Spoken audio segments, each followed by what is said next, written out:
so many people think about when you're building these relationships, when you're networking with people, they think, oh my God, this is a lot. I got to become best friends with everybody. It's not about becoming best friends with everybody. It's about, and this is my example of myself I use. When you call someone and they see your name pop up on their phone, or if they see your name pop up across their email, do they smile when they see it, right? Do they smile? Or are they angry, right? Are they angry when they see your name? Or do they not even care, right? I would propose that the worst of those three is that they don't even care about you. That means that you've had no impact on their life whatsoever. If someone's angry or frustrated with you, then you can spend some time trying to convert that and understand why and do some things to make you better. But if they don't care about you, then they're not going to take the time to even invest in anything around you. So what I try to say is, like, you don't need to have, everyone doesn't need to be your best friend, but you need to have a close enough relationship that when you reach out, they'll pick up the phone.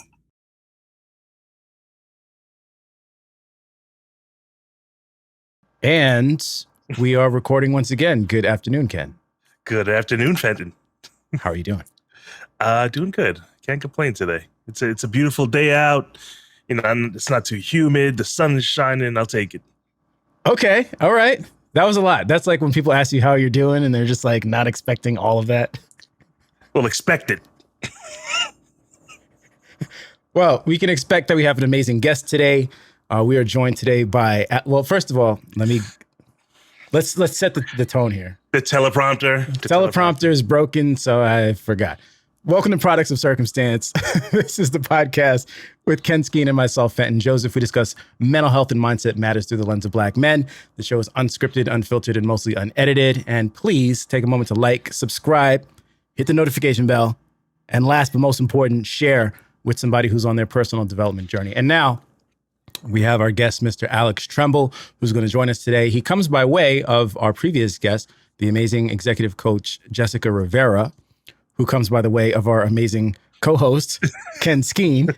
So, you know, we have a theme here. We're building on layers of network, people that we know that we think are awesome and have a lot of value to add for our listeners. And Mr. Tremble is no exception. So we're going to go ahead and bring him on in. Good afternoon, bro. Y'all are hilarious. You didn't do like the audience clap, bro? It's just filmed in front of a live audience. Finger snap at home if you want to. We're all right. How you doing, man? Good, brother. I'm good. Looking forward to chatting with y'all too. That's what's up. And just for everyone who does not know, Mr. Alex Tremble is an author, in-demand speaker, coach, and consultant. I'll let him tell a little bit about himself and how he helps organizations these days. And why don't you just dive right in? Oh, shoot. I love long walks on the beach. I'm a Libra. I enjoy walks on the pier, and I love sitting down on chairs. And so, yeah, I've been doing sitting down on chairs or throwing down chairs, which before or after you can sit down, either way. So everyone, look, serious. I'm almost never serious. Again, Alex Tremble. I've been doing executive leadership development and coaching for the past 10 years now. I tell people, like, my career started off in a super weird and awkward situation because when I was 23 years old, I was given the opportunity to create and manage the executive leadership development program for the U.S. Department of the Interior.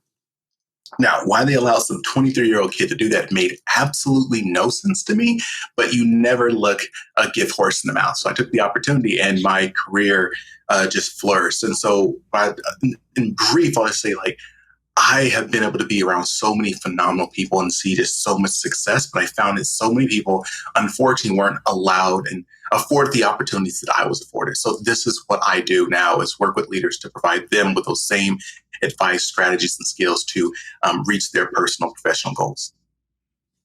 That's amazing. And why don't you tell us a little bit about how you do that? I know you have a 4C framework. Yes. So there's a lot. one of the things that I think is maybe good about me, but my wife hates, is I simplify everything. Like I can't be the guy who just said, yeah, sure, and don't understand it. And so when I went down the path trying to understand what was it that made leaders be successful at those C-suite levels, there was a lot of like noise out there, just like random things that you listen to podcasts, you listen to books and all kind of, they tell you all these different things. But really, when you boil it down, it comes down to one very, very important thing. The reality that hard work doesn't take you to the top. Me and our guest here, our host here have talked about this so many times already, in that so many of us, so many people of color, so many people from underrepresented communities have been brought up on the idea and the belief that as long as we work hard, we will get what's owed to us. We will be able to reach the levels of success we want, to have the incomes and the financial security that we want. But the reality that just doesn't happen. I mean, I know that each one of you right now listening will say the same thing. If you look at one person, you just think about one person in your life who works extremely hard, and look, are they where they want to be? Right. And many of us will say, yeah, I know at least one person, and that person may be me. So what I developed was called the 4C connection model. And basically what it is, it teaches everyone, regardless of how successful or unsuccessful, how experienced, unexperienced, how introverted, how extroverted, whoever you are, it really breaks down how do you build very intentional relationships with influencers who are able to get you in the room and who are able to help you be successful. Because what we found is that research shows that 80% of jobs and opportunities are given to people via relationships, not because of their resume, not because of their experience, but because who they know. 70% of those opportunities are never even publicized on the internet, be any other platform. It's just, hey, I know Ken, I'm going to give Ken an opportunity. So it doesn't matter how many skills you have if you don't know the right people. How do you go about identifying the right people and building those mutually beneficial relationships so you can help each other be successful in your individual lives? Can I stop you there for a second? This is so important. Please. Repeat that statistic again about how many jobs are not published. 70%. 70%. That's crazy. Crazy. You were talking about just now about meaningful relationships, and it's not just what you studied, what your degree says, what your resume says, but those meaningful, backgrounds, or those connections that you make, those meaningful connections you make to get yourself into the proper, in front of the proper people, into the room. Can you expand on how it started for you at a young age, how you were brought into that room and how you've blossomed into the Alex Tremble people see now? Oh, shoot. I mean, I have so many freaking examples. Just in getting that job at the Department of the Interior overseeing exec ed, that didn't come from a job resume. I didn't come from an interview. What I did was I spent 6 months prior to me being interested in finding an opportunity. I spent 6 months doing nothing but networking, posting articles on LinkedIn, going into groups, meeting people, sharing what my interests were, commenting on other people's interests. Wow, that's interesting. Learn more about that. I wasn't asking for anything, but while you're out there and spending the time, just uplifting other people and letting people and educating people on what you're interested in, what your expertise are, they start to learn more about you. So ultimately, I ended up meeting the woman who became my first supervisor, who hired me into this role. When her and I met, we met for an hour. We met for 1 hour, and she ultimately offered me the opportunity to come create and manage this executive leaders development program. Again, at 23. What's cool about that, what's interesting about that conversation is not one time did she ask me about my professional background. Not one time did she quiz me on if I knew how to develop programs or what my experience was. Not one time. The only thing we talked about was her husband was in the military, my family's from the military. She has spent a good deal of her time in California. I'm from California. Oh my God, you went through that too. That's crazy. Like, it was nothing more than building connections with one another. And at the end of it, she said, I feel comfortable with bringing you in here. And regardless of what happens, we're going to enjoy working together. Right. Dude, you said so much, man, that I want to speak to. You know, I posted this morning on Instagram. I said, I built I built my business based off of networking. Lots of coffee dates, lots of lunches. You know, the first 2 years that I decided to take my business full time, all I did was meet people and build my network. And I remember my wife asking, rightfully so, in case she's watching, hey, you know, like, you're not getting paid to sit with these people and you're not making any money. You're not getting deals from these people. So, you know, why are you going out to meet with them? And I knew that the better relationships that I had, the more opportunities I would get, the more at-bats I would get, right? Like, you got to be in the room, like you said. If you have somebody who, man, at 42, I really, truly believe that your net worth is determined by your network. Mm-hmm. Yes. It's the at-bats that you get. How many times will somebody say, oh, Alex is the right person for this opportunity? You know what I'm saying? And it's simply a matter of, well, you know, I texted them, you know, once a month. You know, I kept in touch every quarter. I'll put them on my email list. I'll comment on their social media. You know, I invite them out for coffee or keep them involved with the things that I have going on. Just staying in touch with people and staying at the top of their minds is enough for them when the opportunity presents itself. The one thing you can't control is when the opportunity is going to present itself. But the thing that you can control is being in good standing and good relationship with somebody so that when the opportunity is there, you're their guy or gal. If I can just really quickly underscore that, so many people think about when you're building these relationships, when you're networking with people, they think, oh my God, this is a lot. I got to become best friends with everybody. It's not about becoming best friends with everybody. It's about, and this is my example of myself I use. When you call someone and they see your name pop up on their phone, or if they see your name pop up across their email, do they smile when they see it? Right? Do they smile, or are they angry? Right? Are they angry when they see your name, or do they not even care? Right? I would propose that the worst of those three is that they don't even care about you. That means that you've had no impact on their life whatsoever. If someone's angry or frustrated with you, then you can spend some time trying to convert that and understand why and do some things to make you better. But if they don't care about you, then they're not going to take the time to even invest in anything around you. So what I try to say is, like, you don't need to have, everyone doesn't need to be your best friend, but you need to have a close enough relationship that when you reach out, they'll pick up the phone, right? They'll pick up the phone. Let's go to lunch. Yeah, apathy is death.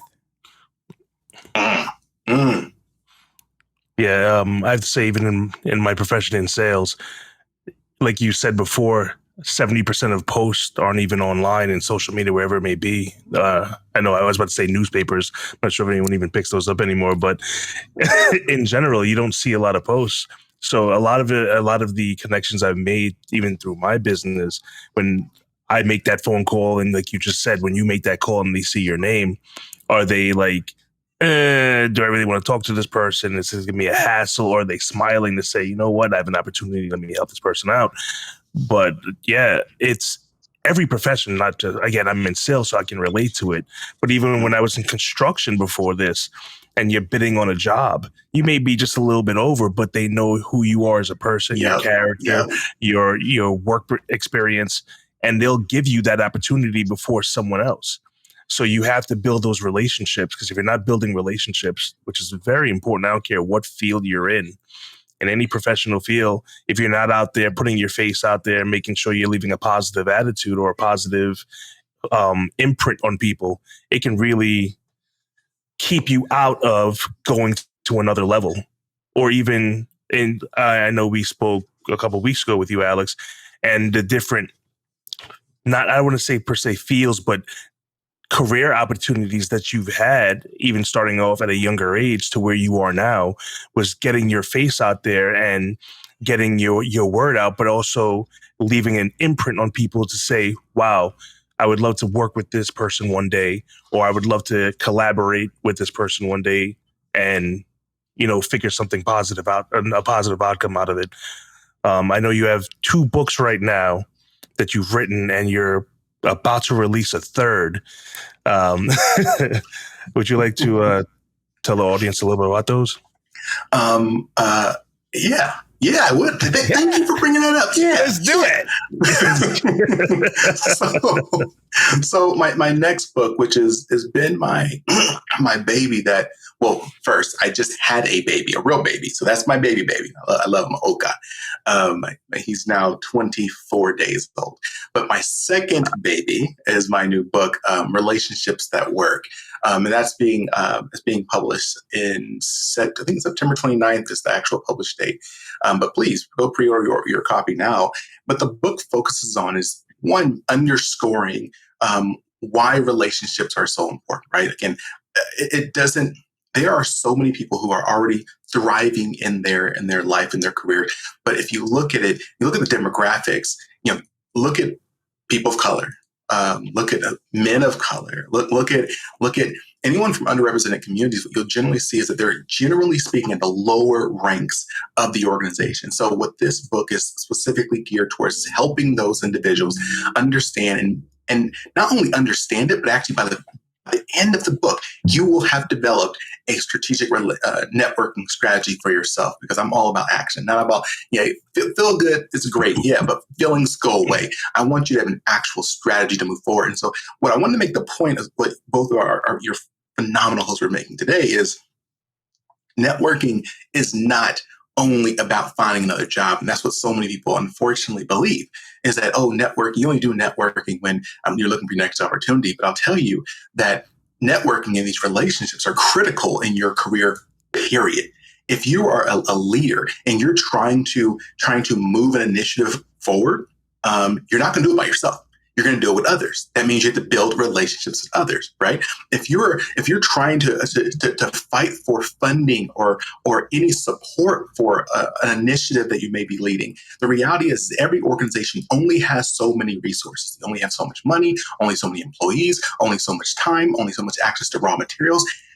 There is competition within your organization. And so are you going to get the resources needed for your program to be successful? Or is the other guy over there or the other gal over there who has a relationship with a decision maker who has convinced them that their initiative is more important? Who's going to get this? So it's not just about looking for jobs. It's about having the influence and access to influence and resources needed to ensure that you are successful moving your organization and your team forward, as well as successful gaining and having access to the resources to make sure your family has the money required to live a good life.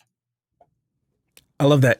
I was talking a lot about lobbying recently with my wife for some random reason. What were we watching? Obama has this thing on Netflix called Work. Mm-hmm. And it covers like a couple different people across, socioeconomic strata. And one of the people who was on there is a lobbyist. And he was lobbying for this at-home healthcare organization to make sure that they're heard and they have the resources that they need and so forth and so on. And when I think about lobbyists are relationship-based, okay? And if you don't know what lobbying is, you should Google it. I won't, take a deep dive here, but the point is they have a lot of relationships. They may not be deep relationships. Like you said, you don't have to be friends with everybody. You have to have people's ear. And when you're able to walk into a room and be in good standing with people, you can get people to pay attention to what you need. Now, and I don't want to dive too deep because I want you to help people understand what it takes to forge a meaningful and genuine relationship that is effective in like pursuing your goals and getting resources and things like that in your organization. But I will say that when I was young, maybe about your age, about 23, when I started at this mortgage company, and I didn't have a college degree, I didn't have any experience whatsoever, but I got hired to be a mortgage broker. And I sucked. I was the worst mortgage broker ever. Okay. But I had a lot of things going on. I wasn't paying attention. Anyway, I was about to quit and go take this job as a quality assurance analyst at some other company. But I developed a really good relationship with enough of a good relationship with the CEO's dad. He liked me. And he said, you know what? Don't quit. We have a quality assurance department here. I want you to go interview with the head of that department. and see if you can get a job there. I interviewed. The guy did not like me. I was not qualified for the job, but somebody put in a good word. I ended up getting the job. I spent 3.5 years doing that. And what happens is this, and there's a reason why I'm kind of rambling, but you'll see why it's important. Part of the reason why I was really successful in that role is because I like people and people like me. And so I would stop by people's desks and make the small talk and get to know folks and what do you do on the weekends and so forth and so on. And people around the company became to really enjoy me. Now, why is that important if you're doing quality assurance? Because I'm the guy who's telling people that their loans can't close because this disclosure wasn't filled out and so forth and so on. But because of the relationships that I had, I could have those difficult conversations and smooth things over, so forth and so on. I get really, really good at that. And then I get a new role. Now I'm in charge of client relations. I got no college degree. I got no experience. And they put me in charge of client relations for a nationwide mortgage bank. I did that for a while, knocked that out the park, and then became director of corporate communications. All that came from having the ability to have low touch relationships with people. Not take a deep dive, but just enough that I have their ear. They like me. So I have a pretty good understanding, I think, of how to develop meaningful and intentional relationships, but I'd love for you to share with our guests your framework for doing the same. I love it. I love your story. So I'll just go through this pretty quickly, and then let's feel free to dive in as much as you'd like to. So it's called the 4C connection model, right? And why? Because there's 4 C's, right? The first set is mindset change, right? Mindset is the first thing in everything, and anything you want to do, you have to have the right mindset. Why? Because it doesn't matter what I teach you. It doesn't matter what skills and strategies and resources you have access to. If you don't have the right mindset, you're not going to do it. If you think that networking is bad or sleazy, or I don't need to network because I got to work hard, because as long as I work hard, people understand that I'm great.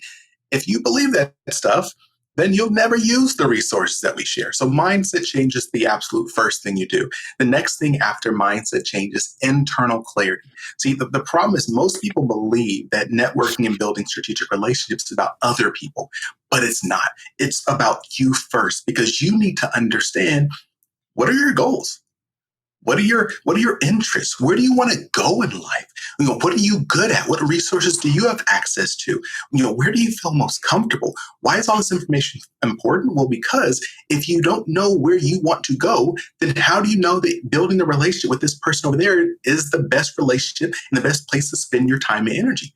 If you understand that, hey, I want to move this specific initiative forward, great. Now you know this initiative is important to you. Now you can find the individuals who are connected, who have the resource to help you move that initiative. But you have to first understand that is important to you. If you know for yourself that you want to reach a certain level in your career, now you can be more intentional about finding those individuals who have the resource, access, skills, expertise to help you grow. But you first have to understand who you are, what your interests are, and what value you can bring to the table. Because when it comes to relationships, it's all about helping other people. And how do you help other people? By first taking a survey of who am I and what do I have access to, and how can I provide value to others. And actually, for anyone who's interested, you can go to gpsleadership.org right now. On the home screen, you'll find a questionnaire that you can take that walk you through those questions to help you understand who you are, where do you feel most comfortable, what do you have access to, because those are the tools, those are things you're going to need to help you build relationships.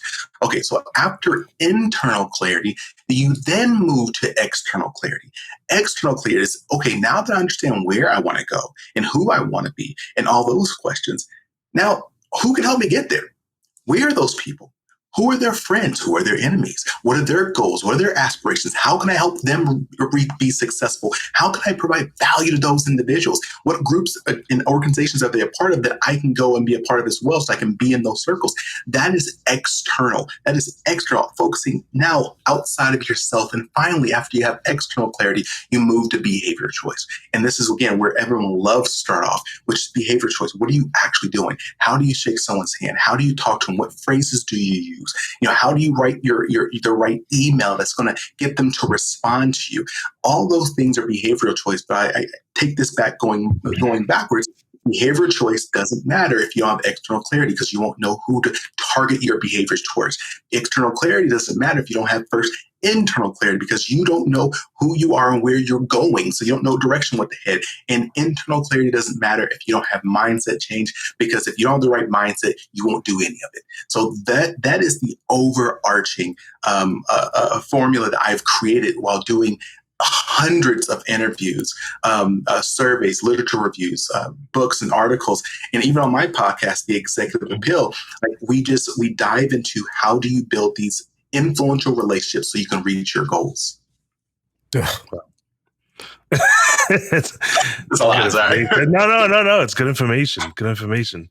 Do you have workshops where people can actually sign up, and maybe online or in person, so you can help expand their minds or teach them the different the 4 C's that you just laid out?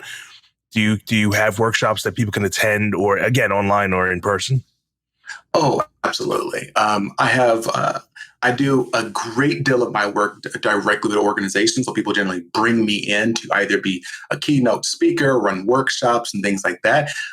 And if people want to work with me individually, I love doing that as well. And so you would find it at gpsleadership.org. You'll see all the online courses. You'll see my books that you can purchase. And again, those are great tools to begin with. And then you can also reach out to me, because I do a lot of individual coaching. And if I can just make a point, if you don't mind me, something happened the other day. And this is why I work with the level of leaders I do. I work with leaders. That's what I focus on. And so my wife and I just had a child. And specifically, my wife gave birth. I was there, but I didn't give birth. And everyone loves this little dude. This little dude is so freaking cute. He's ridiculous. And they're giving me some kudos. Hey, Alex, y'all not getting a lot of sleep. Yeah. But mostly it's like this positive energy towards this little kid. And he deserves it. He's freaking awesome. What fewer people do is reach out to my wife and say, hey, how are you doing? How are you doing in regards to postpartum? Mm-hmm. Because my wife is going through that. And it's a lot. It is a lot. And I want to use that example, but I want to take it up a notch and say, we have a friend recently, a family member who went through a significant stroke. Actually, I'll tell you, my grandfather did. My grandfather went to a significant stroke, which left him unable to take care of himself. And there is so much effort and energy that went into taking care of him, looking for him, making sure that he was in the best and most comfortable situation he could be in until he passed recently, right during COVID. But fewer resources and fewer ideas, thoughts, and prayers and support went to my auntie. My auntie was the one who was the caregiver, taking care of him. And she wasn't able to hold down a job because she had to take care. He couldn't be by himself. And so I say it to say, if you're looking at my wife during her postpartum, and you look at my auntie, who was the caregiver to a significantly impacted stroke patient, all too often, society tends to focus on either the baby or the patient, but they forget about the caregiver, right? And the same thing happens within organizations. There's so much emphasis right now, on the employee. Oh my God, we got to make sure we take care of the employee. We got to make sure they feel safe and comfortable. We got to make sure that we're doing everything they can. Oh, that supervisor's not doing right. Let's send that supervisor to training. But they forget the supervisor is an employee too. They forget that the caregiver within the organizations is the supervisor.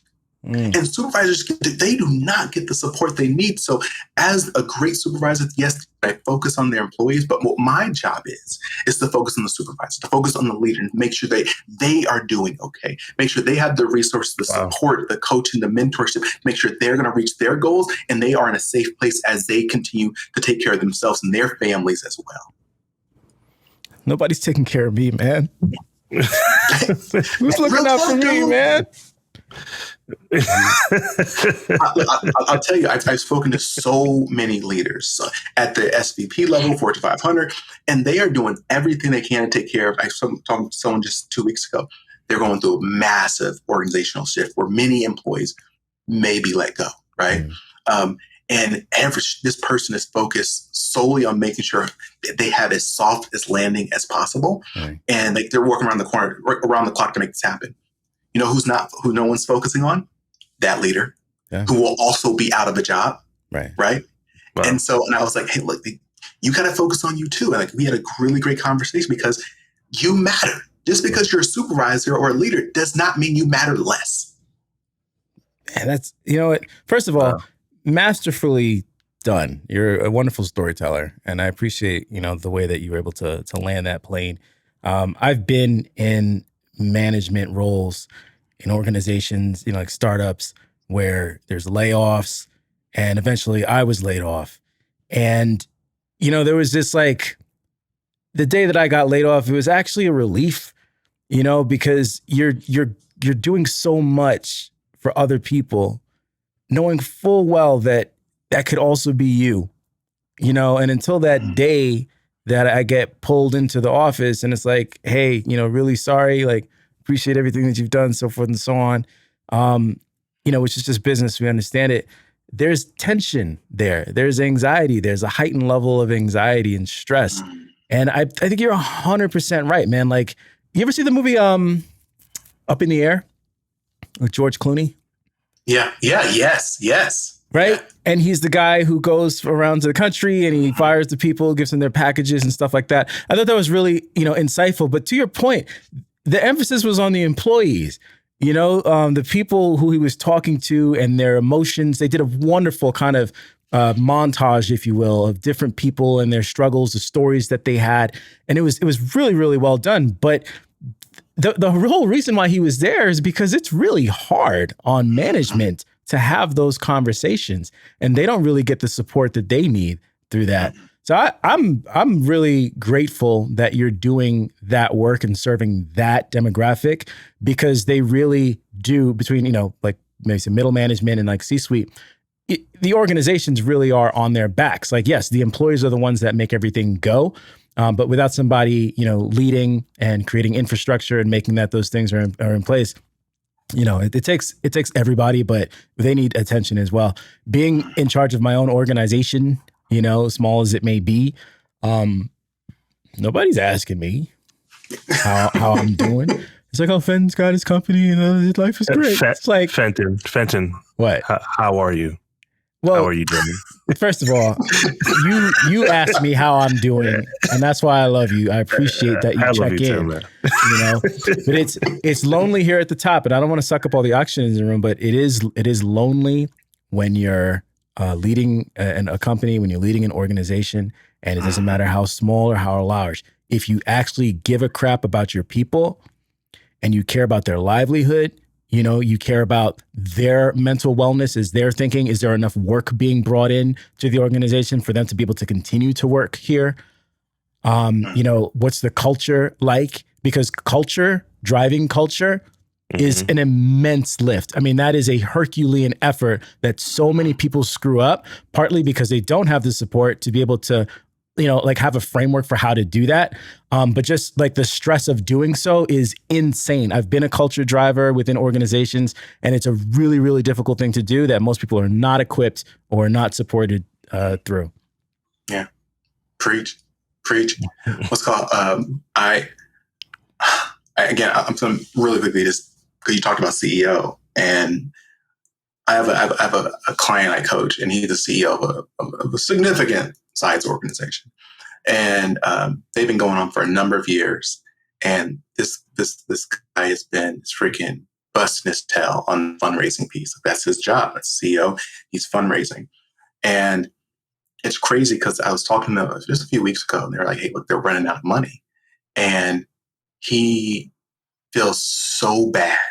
He feels so bad that he hasn't been able to bring in more money, but he's been doing everything he possibly can. And the crazy part is, like you just said, like he's so focused on employees. He feels so bad, and he's trying to do everything to protect them. And he's like, I like, hey, who's checking on you? He's like, well, no one is. Well, why? Because they think he's the boss. He's making all the money, right? So he doesn't have any problems, but he does have problems. He has family challenges. Someone's sick in his family. He has kids. Like, all the stuff that we have as employees across the organization, managers have too. Like, they get sick. They have challenges. They have mental health challenges. And just because they're getting paid sometimes a little more, sometimes a lot more money, that doesn't take those challenges away from them. And what I talk about in the book, Relationships That Work, is that one of the best strategies to provide value to people, especially in those higher level positions, just care. Just ask them, hey, how are you doing? Are you okay? Is there anything that I can do to help you in your life, in your career right now? Because you know how many people ask them that? Very few. And so you stand out super easily if you can just care about those people and put aside that, oh, they're successful, so they don't need anything. No, they need the support and the encouragement just as everyone else in that team does. Mm-hmm. That the whole concept of culture at work. Look, you don't have to be, I'm not trying to be Vin Diesel, it's family. It doesn't have to be that way all the time. Listen, but creating a culture of, I actually care that you look depressed. Even when me specifically, when I'm at work, I do have those one-on-ones because I am in a management position. But you should actually care what the people, these are real people in front of you. They're not just ants working along trying to make sure that the nest is good. These are real people with real problems. And sometimes they just want someone to ask them, are you okay? So the fact that, you're able to help create the culture of, a deep, again, it doesn't have to be so surface level. It's okay to open up to someone and say, are you all right? Tell me what's wrong. Maybe that will help them get through their day because no one is asking. And and when it comes to management level, you're right, no one asks. And usually the first one on the chopping block is the manager when people are not producing or don't have enough, like you were saying, like Fenton was saying before, there's not enough work coming in. So they look at the manager to say, well, it's your fault. It's your problem. But that manager, like you said, I've got 4 children at home. Grandfather just passed away. Someone else is sick. There's these things that you're supposed to hold in because, well, you're the manager, figure it out. And they're just, their mindset's not there. Their mental health is not there. And now they're being told, well, make sure these people are doing what they're doing and forget your mental health for a second. And you're right. No one's there to support the management team. And it almost sounds pompous. Well, you're a manager, you're making all this money, figure it out. No, it doesn't work that way. It really doesn't work that way. I just want to jump in and say that it's pretty cool how, like, at the beginning, you were telling me like how your day was. And I was like, nobody wants to hear all that. That's too much, right? It's funny. It comes full circle because it's like, you know what? Sometimes people need to tell you how they're doing, and sometimes you need to listen. It really is about being caring. You both said it. Like, you just got to care, to stop and take a second and be like, all right, work is cool. That's important. How are you doing? What's going on? You guys shared so much. Like, I also have people in my family that are sick. I get bad news all the time. Like, it could be right now and you just get a text message while you're recording and it's like something else is going left and we're just supposed to just keep on recording. And then, you get on a Zoom call after this and it's like, hey, how's everybody doing? Yeah, work is great, blah, blah. It's not great. It's never great. It's usually not great, bro. All right. Was that your Mickey Mouse voice? Yeah, I loved it. Yes, that's my professional Mickey voice. Okay, so everything's great. Nah, son, it's horrible, but I can't break it down. Disney's coming after us. Hey, they don't play. That's so funny. You see what they're doing to homeboy in Florida right now? That's weird. We're just 2 black guys on YouTube. Leave us alone. With folding chairs. What I'm saying though is you can't break down, and I think it's unfair. And I'm telling you, y'all, I'm really big on this, This is really important to me. And I share this publicly a lot. I felt like I wasn't always the greatest employee at any of the places that I worked at, not because I didn't have the skill. It's because I spent a lot of time talking. I spent a lot of time away from my desk talking to other people, asking them how they're doing, asking them what's important to them in their lives and what they want to do and their passion and their purpose, and trying to talk them out of working there and go and doing something else that would make them feel more fulfilled. I actually do care about people. And I think that, you have this expectation that you're just supposed to be a robot. I want to bring more humanity into work and into the workplace. I want people to feel more comfortable just putting their heart on their sleeves and saying, you know what, I'm not okay today. I'm not coming into the office today because I don't feel good because such and such just died and I'm not in a good place. And that should be okay. That's why you have sick days and vacation days. And we need to change the culture that we have in America where certain people of a working, class aren't able to take that time for themselves, right? Like we all have, like we're in a pretty good place in life where we can be like, oh, I'm calling out. I have vacation days. I got whatever. Some people don't go to work. They don't get paid. They don't get paid. The bills don't get paid. The lights are off. You know what I'm saying? They're grieving. They're struggling, but they can't take that time. That's crazy. Yeah. And we need to speak up about it and do something about that. Can I just say, also make the point that for everyone listening right now, it may be a little controversial, but you are not as good as what you think you are. Whoever's listening right now, you are not as good. You are not the best person for your job. You're not the best person to do what you do. I'm not the best speaker in the world. Absolutely not. The reason people hire me is because they like me. They like me because of how I differentiate myself, my customer service skills, my caring about them and making sure that they're successful. Not only am I going to create a program for their organization, but I'm going to make them look good while I'm doing it, right? Not only am I going to help someone, coach them, help them decide their goals and reach them, but I'm going to make sure they are comfortable when something goes wrong. I'm there to make sure we can help pick them back up and going. You are not the best at what you do.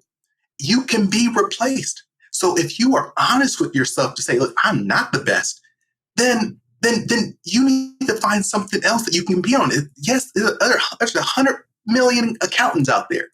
But is an accountant that's just like you? Or can they be you? Can they have the same personality? Can they be the caring person that you are? Can they be the person who makes a joke every once in a while that makes people, you know what it is? That makes people want to work with you, right? Anyone can have a skill. There are many a-holes out there right now who are really great at whatever industry and whatever role you're thinking about right now. But do people want to work with them? And I'll tell you right now, if managers don't hire people they don't like, generally speaking, sometimes they're forced to, in an example of Fenton, but most generally speaking, people don't hire people they don't like, regardless of how skilled you may be. So how can you, have a certain level of skills, but then how do you differentiate yourself to make sure that people like you and want to be around you?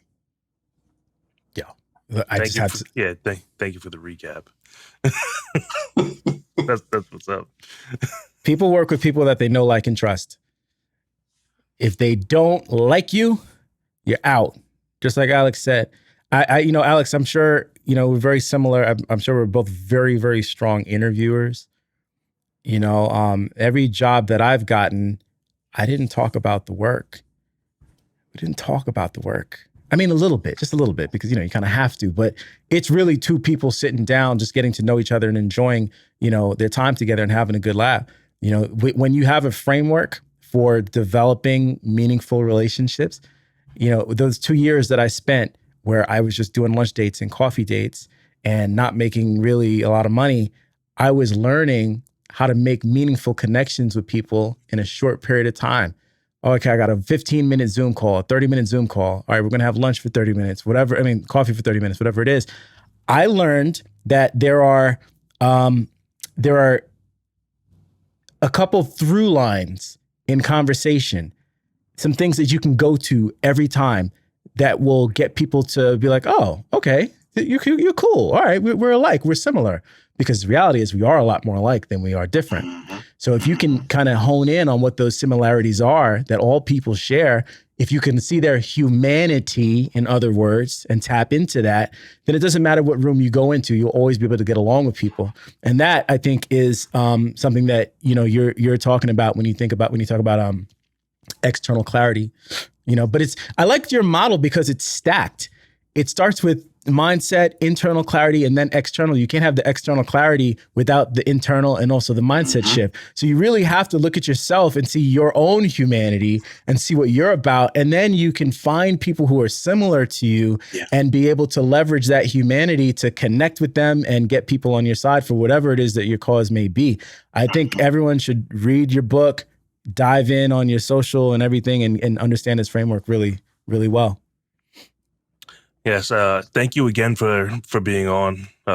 Hopefully the audience learned something. But right before we sign off, just one more time, let the audience know how to contact you and your new book coming out.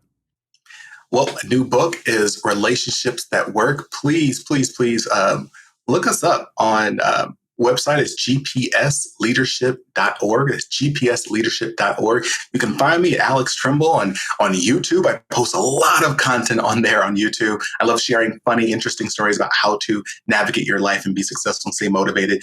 You can go find me on Instagram, Alex D. Tremble. You can find me on LinkedIn, Alex Tremble. I'm really everywhere if you think about it. But the hub is gpsleadership.org. All right, we're going to put all of your links in the description when the video goes live. And again, everybody, please like, subscribe, share with somebody on their personal development journey. Alex, thanks so much for being here. Alex, thank you, very brothers. much. Peace.